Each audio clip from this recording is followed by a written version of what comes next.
Good morning. Here it is, Wednesday, July 12th. Oh my goodness, right in the middle of summer. Hope everyone's having a good summer. I know everyone I'm talking to, it seems like, is on vacation. So good for everybody. Hey, I wanted to just talk about today, here we are, prices are elevated, and real estate prices, that is, are elevated in most markets I'm working in, which is essentially up and down the West Coast.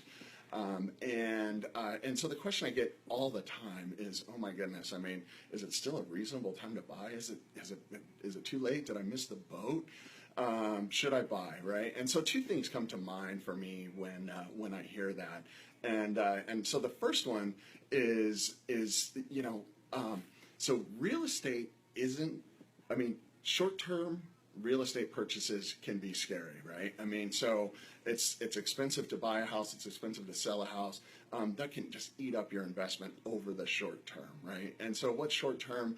I mean, everybody's got their own time horizon. It depends on what you're doing with the house, blah, blah, blah. But, if you're talking 5-10 years, you'll probably be okay in most cases, even buying today. I mean, look back to people that bought in 2006, and I know that there's a lot of people that are still under some water and seeing some distress from that.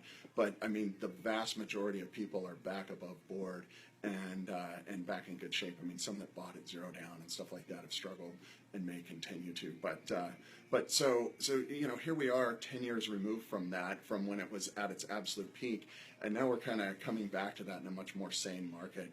And that leads me to the second piece, which is, I think about, and it's directly related, is as far as time goes. I mean, I think about, my mom bought the house that I grew up in Chula Vista, which she still lives in, for a whopping $70,000. I think it was actually like $69,000 or something like that. And you talk to her about it, and she's like, "Oh my gosh, it was so expensive at the time. I mean, they just barely wedged into it."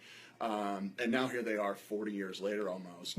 And it's just like the most brilliant move ever, right? I mean, she's still got it, she's dialed in with it, and everything looks great, and I mean, you think about those types of people. I mean, almost every market, it does not matter unless you bought in 2010 or 11, when the market was so, like, super cheap. Other than that, historically, every time someone's buying, they feel like, oh my gosh, it's so expensive. How am I going to get into this? But then as time goes on, the nice thing, particularly for California, is the taxes get locked in, and it just makes sense to purchase it for the longer term. So. Just wanted to kind of get that out there. I mean, and you can't always say it's always a great time to buy real estate. I'm not going to go down that road, but I certainly believe that as long as you've got a longer term strategy and it's something that's affordable and from a cash flow perspective, it makes sense, whether it's an investment or a primary residence. I love investment. I love a real estate purchase even right now. So that's what I have for you today. Appreciate you chiming in. If you have any thoughts, just give me a message down below, and we will go from there. Have a great week.